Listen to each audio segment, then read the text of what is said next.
In the dying light of an autumn evening, deep in the heart of Ashwood Forest, Officer Mark Evans stood frozen as his loyal K-9 partner, Ranger, tugged furiously at a muddy, half-buried backpack beneath a tangle of brambles. The German shepherd's teeth clenched the frayed strap with a desperation Mark had never seen before, growling low, eyes wild with an urgency that sent a chill crawling up Mark's spine. It wasn't the first time Ranger had found something in these woods, stolen wallets, lost hikers, even hidden drugs, but never like this. Never with this trembling, unyielding determination, as if the entire world hinged on the contents of that battered bag. And when Mark finally tore the tangled vines away and unzipped the pack, what he found inside made the entire forest fall into a silence so deep it pressed on his eardrums like a scream that never came. If you believe in the power of kindness, second chances, or the unbreakable loyalty of animals like Ranger, please take a moment right now to like this video, share it with someone who needs hope today, and subscribe to our channel, Justice on Paws. Your support keeps these true stories of courage and compassion alive for the world to hear. Mark had joined the K-9 unit 3 years earlier, after a bitter divorce and too many nights numbing himself with cheap whiskey and regret. Ranger was his second chance, an energetic, stubborn rescue dog with a history of abuse who refused to trust anyone at first. It had taken months of patient training, long walks through rain and snow, and quiet moments on the station floor with a hand resting on thick fur before Ranger finally leaned his weight into Mark's chest one cold January night. From that moment, they were inseparable, partners, protectors, each healing the other's brokenness without a single word spoken between them. The call that brought them to Ashwood Forest was the kind Mark dreaded the most. A missing persons report, a young mother named Clara Weston, gone 3 days now, her car abandoned at the forest trailhead, keys still in the ignition. The town had been whispering dark things, suicide, foul play, an accident no one would find in time.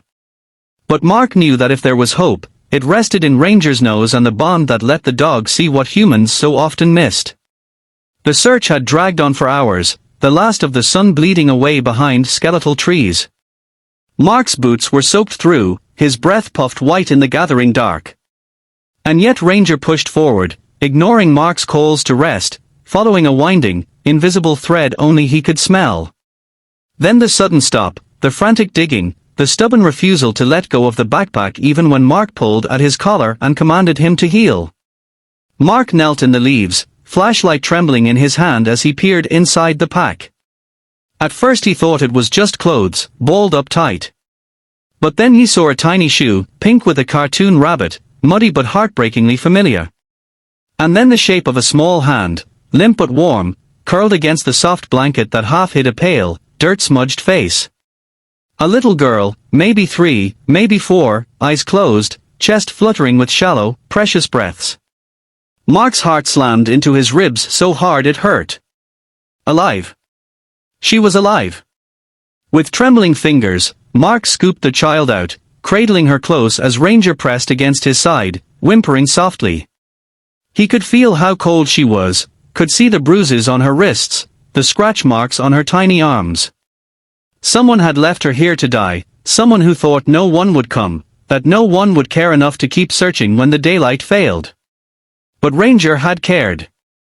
Ranger had refused to give up.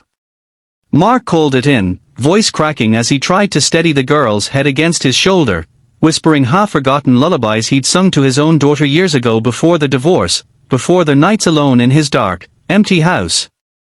He felt the bitter taste of old mistakes rise up in his throat, how he'd failed to fight for his family, how he'd drowned his pain instead of facing it.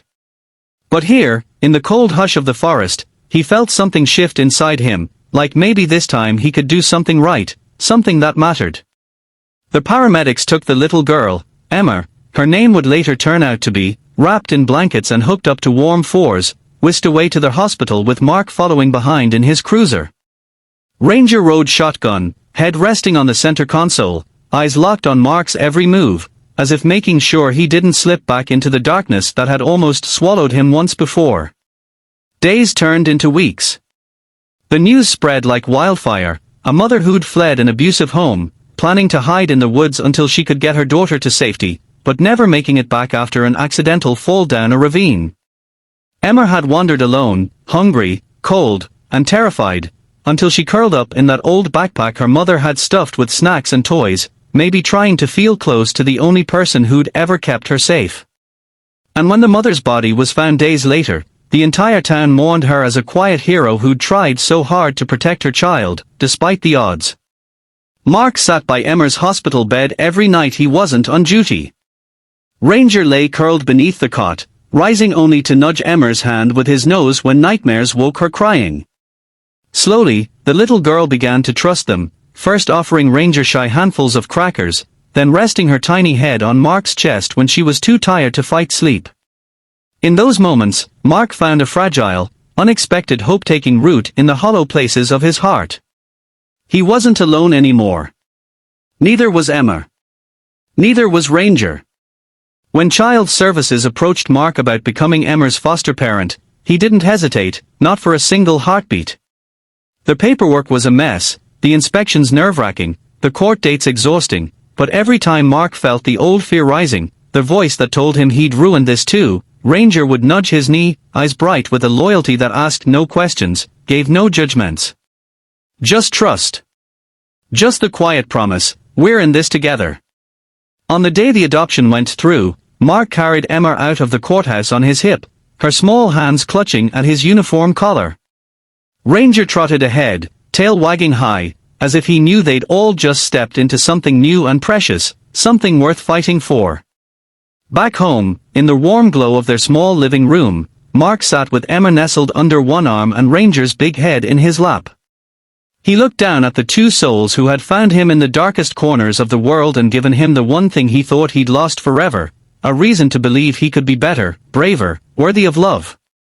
Outside, Ashwood Forest stood silent under the starlit sky, a witness to a moment that would ripple through every life it touched. A moment born of a loyal dog who wouldn't let go of an old backpack, no matter how deep it was buried in the mud and shadows. If this story moved your heart even a little, please help us share it. Like this video, leave a comment to tell us what you felt, and subscribe to Justice on Paws so we can keep bringing you real stories of courage, hope, and the beautiful second chances that loyal souls like Ranger help create every single day. Your support means the world, and you never know who might need to hear this story tonight.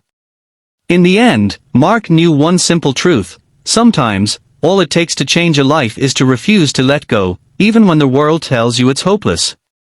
And sometimes, if you're lucky, the one holding on tightest has 4 paws, a wet nose, and a heart big enough to lead you home.